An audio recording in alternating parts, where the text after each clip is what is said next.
this a new way. All right. A very good afternoon, ladies and gentlemen. I just want to make sure that all of you kind of can hear my voice here. So, for those of you that videos is on and you can hear my voice, could you just kind of wave your hands a little bit? Thank you very much. Awesome. Very cool.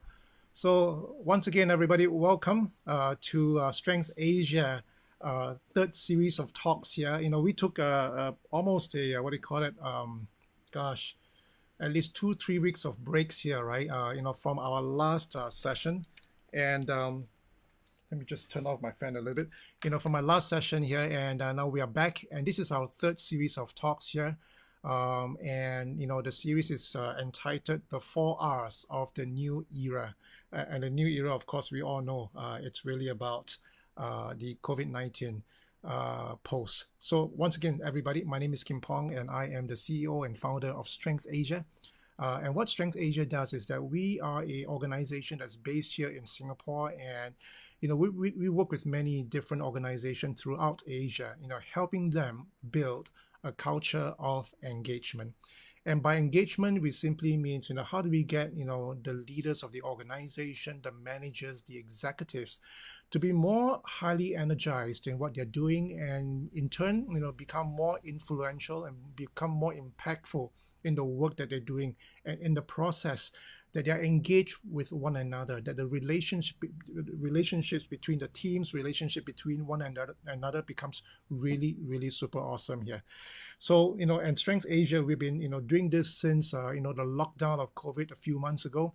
And, just want to thank you for those of you, that's made it a point to sign up and come back and join us again and again and again. And one of the things that I am really trying to do here is, I'm no expert in many of the areas that you all are experts in.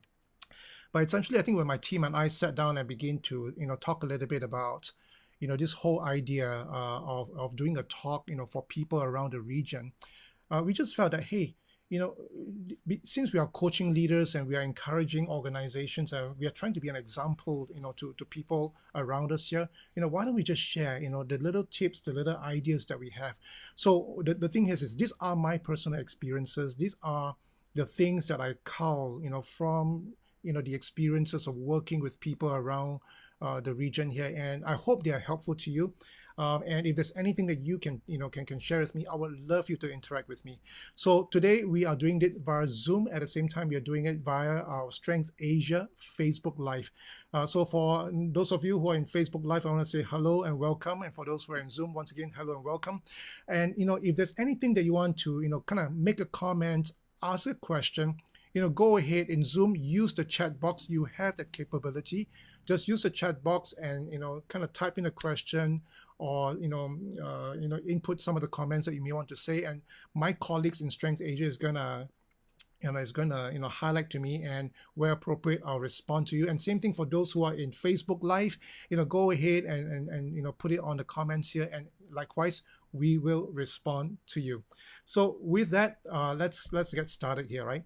So today we are really into the third series of this whole Strength Asia talk here, which is the 4 Rs in the new era here. The new era here meaning, post-COVID season here. Now, you and I know that, where we are right now in Singapore, we've been locked down for a number of months, and now we're into what we call the phase 2, which means there are limited capability of being able to get back to the workplace to work. There's some limited capability of dining in the restaurants, but all these are really wonderful improvements from what we used to. But this whole idea of the new era essentially is this, right? What does the workplace look like? What does, our jobs look like in a post-COVID era? The vaccine for COVID is going to be eventually found, and then it's going to be safe all over again for us to get back out and do things that we used to do.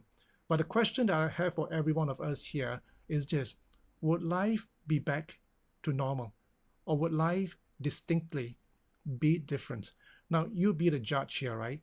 And I'm really interested to find out from all of you. What do you think? Do you think life would be, same old in post-COVID, or do you think life at work is going to be very, very different? So if you can, right, go ahead and use the chat box right now and just kind of put in your comments and just share with us. Do you think it's going to be the same? If it is, why?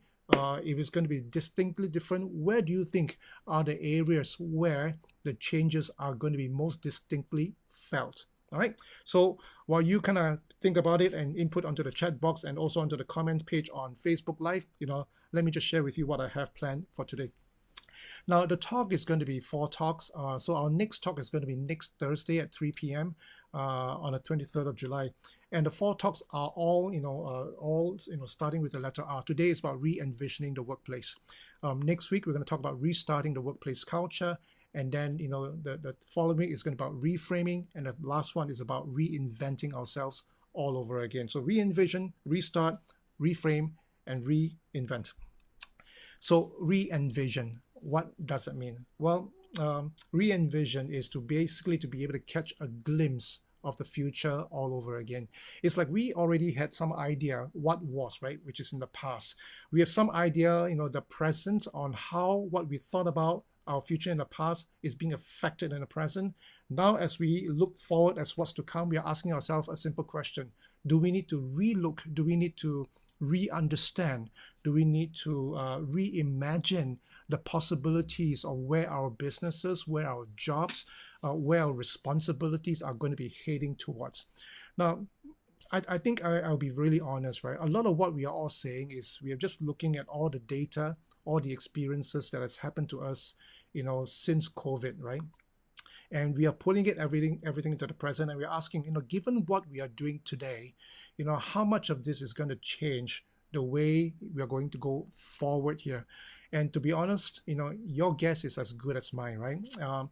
But the truth is this, right? To be able to catch a glimpse of what the future may hold will actually, make us more prepared for what is to come than just to wait and see what will come. Okay, now I'm looking through the the chat box here, and I think there's one chat that's coming in from let me see, from Lemmy, right? And I don't know whether you're he or she, but I'm going to say, you said that life is gonna be different. What is happening now is an evolution, the natural process of change. I love that. It is an evolution. It is a natural process of change. And some people calls it the great natural reboot, all right, or the great natural reset. Now, because of COVID, there are many good things that have happened. Of course, there are also many, many bad things that has happened. But the good things that has happened is that pollution has gone down. The good things that have happened is that a lot of places around the world is returning back to nature. So a lot of these effects, we are beginning to feel it, and we are just wondering to ourselves, we actually could do something about the world if we actually pause and think about doing it, right? Now, Henry Ford said this, right? It will be different because globally consumer behavior has already changed from pre-COVID. Absolutely spot on. My mother used not to be on Taobao, but today she's on Taobao every day, right? So it's amazing, isn't it? So the consumer behavior has changed, the consumer expectations have changed. I know for me, right, I'm a very kiasu kind. Kiasu in Singapore means you're afraid to lose or you do not want to be cheated and all that kind of stuff, right? So I'm a very kiasu online shopper. In other words, I don't normally buy things that are expensive online. But ever since COVID happened, you really cannot help it, right? And I bought things worth thousands of dollars online nowadays, and that's like, it's okay. I think it will come eventually, right? So you're right, Henry. Consumer behavior is already changing. I want to start off by quoting, one of my favorite people that always come up with really amazing quotes, and that's Albert Einstein, right? And he said this, right? Learn from yesterday, live for today, hope for tomorrow. But the important thing is not to stop asking questions, right? Or the important thing is not to stop questioning. Let me say that one more time, right? Learn from yesterday, live for today, hope for tomorrow. The important thing is not to stop questioning. I think Albert Einstein got it right? It's about whatever has happened, hey, let's not hang on to it, but let's learn from it. Whatever is today, we got to live and maximize, that the life that we have in reality, and then begin to live it out in hope for tomorrow here. But the one thing that never changes, from what was, what is, and what is to come, the past, the present, and the future, is really do not stop questioning. It's not, just when we are comfortable to hang up our brain on the code rack and go through life as per normal. No, but it's about always questioning here. Why? Because I think answers are overrated.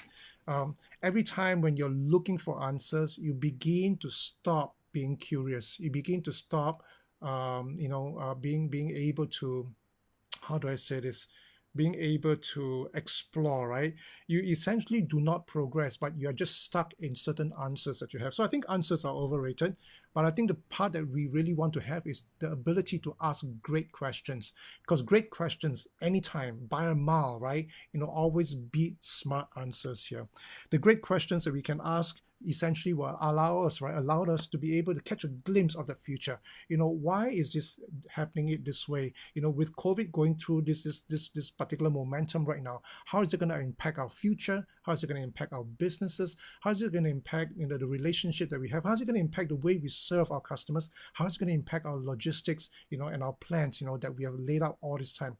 As we begin to ask great questions, we begin to catch a glimpse of the future, and we begin to understand a little bit of how it affects us in the present days, right? Whether is it an opportunity, or is it a problem, or is it something that we literally got to change completely, and do something about it. In other words, the ability to see the future gives us the capability to be able to find the solutions, or the motivation to want to find solutions to the future that we're beginning to see here. And every time when we're able to find solutions and begin to put them into place, we realize, my gosh, we are able to do some things that we previously have never been able to do before. I'm very sure, right? If I were to ask a question to all of you out here, what are some things that you're doing today that you never ever, did before this whole COVID thing happened? I'm sure every one of you will have a story to tell me. Some of us have begun to really learn to use the internet for many different things that they have never, ever thought about using, right? Some of us has begun to go back to reading, some a habit perhaps, that was abandoned, pre-COVID days. But because of COVID, we are beginning to come back to some things that we never knew, or something that we've done before here. So we can find those solutions, right? And every time you're able to find solutions, you get a little bit more successful. Well, what does it do to you? You gain greater courage, you gain greater resilience, in the present reality of today here. The whole idea of being resilient is really to be able to find little successes, or find successes in overcoming different problems that we see every day. So, the idea here is this, right? See the future, find the solutions in the process, get more courageous, get more resilient here. And it was Peter Drucker that said this, and I love Peter Drucker, guys. And it was him that said, the best way to predict the future is to create it. And this is really the whole situation. Do you wait around and wait for the future to go like, ta-da, here it is, right? Or do you create the future? One of my favorite, person that I always talk about is Steve Jobs here. Now, it was because of Steve Jobs and his company, the Apple company, that created the iPhone, that essentially, laid out the way for all the smartphones of today here. It was him, taking everything that's available, in his capacity and his power, and creating a little device called a smartphone that essentially changed and change the whole world and evolve the whole world in ways that we can never imagine here. And that's why this Peter Drucker quote here is so resonant to me. The best way to predict the future is really to create it. So how do we re-envision our future here? Well, there are three questions that we can ask. The first question that we can ask is, what can we re-envision? Right? So what is something that you and I can begin to re-look, reimagine, re-examine, right? What are these things here? So essentially, there are two big things as far as work is concerned. I'm sure there are more than two big things, but because of time, let's just talk about two big things here. So two big things, right? The way work is being done, and the way the workplace is being designed, right? So you think about it, right? Pre-COVID days, how was work being done? How were you brainstorming? How did you talk to your boss? How did you deliver your services to your clients, right? The way the workplace is designed, what does your workplace look like pre-COVID days? How were the offices demarcated, right? The meeting rooms, the cubicles, the pantries and all that, right? Think about all that pre-COVID days. Now think about today. What's happening to them? Well, as far as I know, my office has been empty for the last 3 months, right? So one of my managers, I think a couple of weeks ago, well, last week actually, she went back there, to pick up something and end up having sinus problem because the whole place was just so dusty. It's been empty for the longest time, right? So these are the two big things that I think we can re-envision. The way work is being done, and the way the workplace is designed, right? So pre-COVID days, officers were critical to productivity, officers were critical to culture and to the hiring of best talents. Then you and I, we know that, right? Pre-COVID days. Where our officers are is where the life of work exists and begins. Many owners of businesses, we will place our officers in very central locations, and many are willing to pay very high renters so that you can put it in a beautiful building close to an MRT station where there's good shopping and cheap food, right? And in hope, you can really, maximize the environment for your employees to let them be productive, have a wonderful culture, and in the process be able to attract the best talents, to the workplace. But in present day, right, because of COVID, you realize something, right? Officers may not be as critical to productivity, to culture, or to the hiring of best talents. Now, as we begin to WFH, work from home, you and I, we realize something. What surprises you and me is that we actually became a lot more productive ever since we are working from home. Now, that was something for me personally. Well, it wasn't just surprising, it was mind-boggling, right? I was like, how in the world did we become so much more productive? I know that for myself, I know that for a fact, between me and my colleagues here. So the office location is no longer that critical in the productivity. What about culture? Well, the interesting thing is this: I realized that a new culture has begun to evolve in my organization here. There is a greater courage to, I guess, to speak up, to challenge, to question, to critique, or to correct, right? There's a greater capability somehow.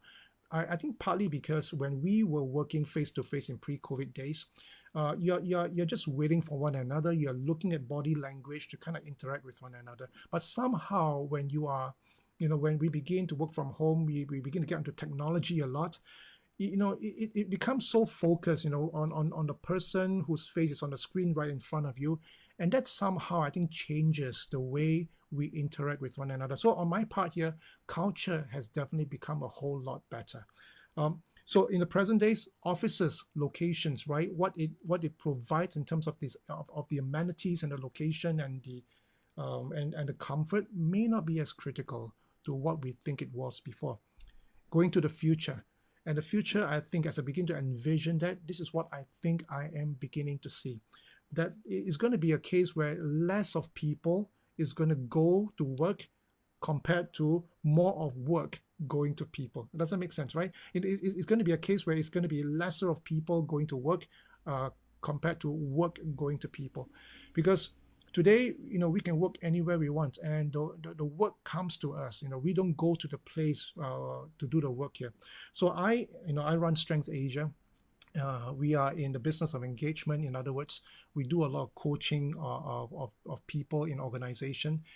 We do one-on-one coaching, or we do training, of people who are in that 20, 30, 40, 50, 100 people, right? And during pre-COVID days, all these trainings were done face-to-face here. But ever since COVID happens, it kind of changes everything, right? Because it is no longer the same time, same place. You no longer need to convene everybody at the same time so that everybody can come together to the same place so they can do it. Well, let me just show you a couple of things, right?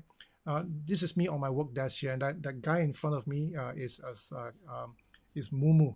Now, Mumu is our house cat here, and behind you see a computer of Zoom conference here, right?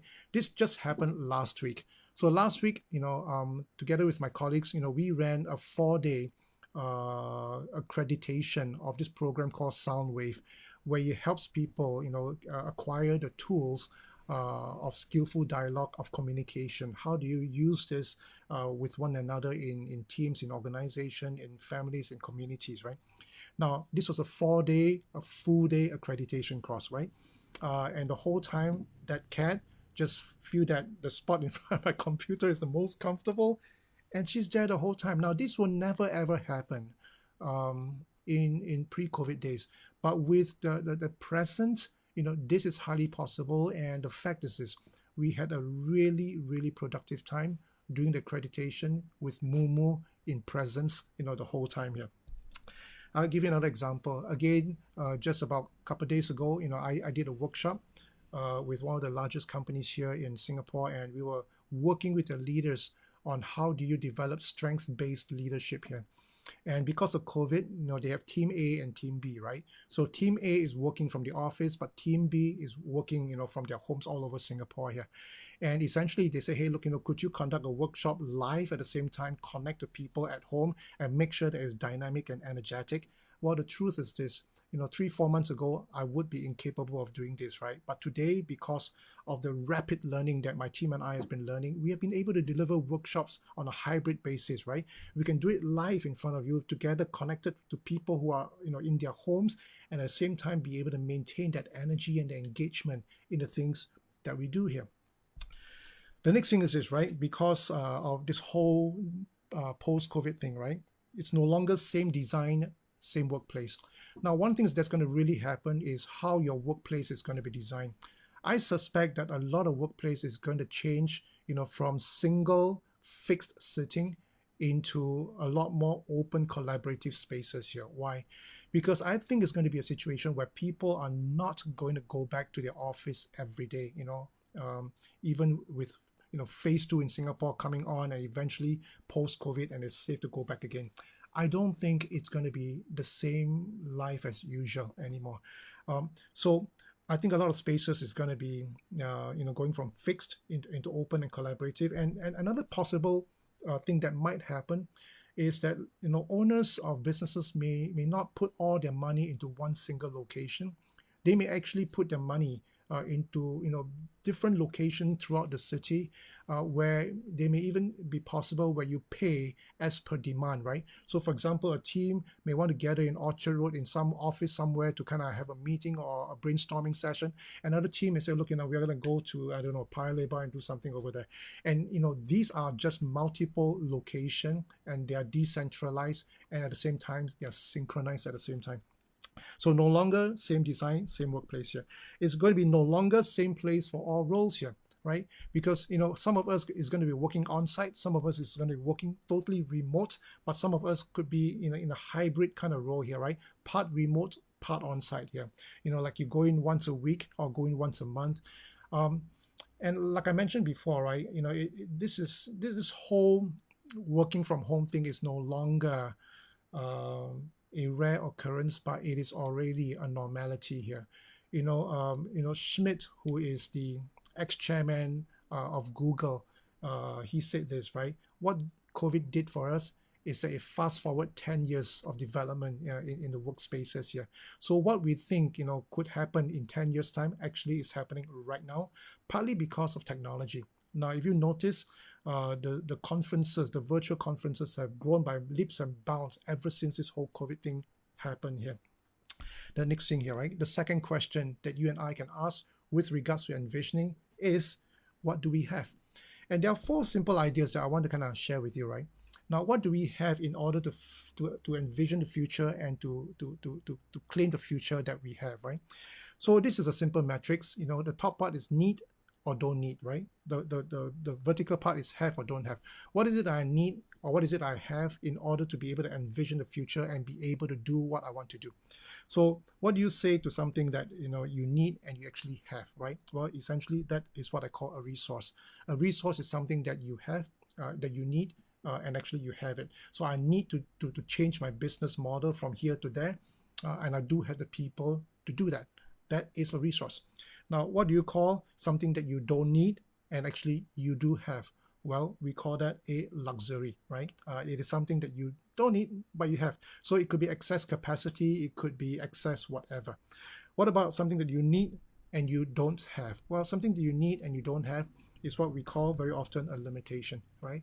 It is something that limits our ability to see the future. It is something that limits our ability to put things into place and change our business model, change our delivery model, change the way we do things, that enable us to move forward. It is a limitation.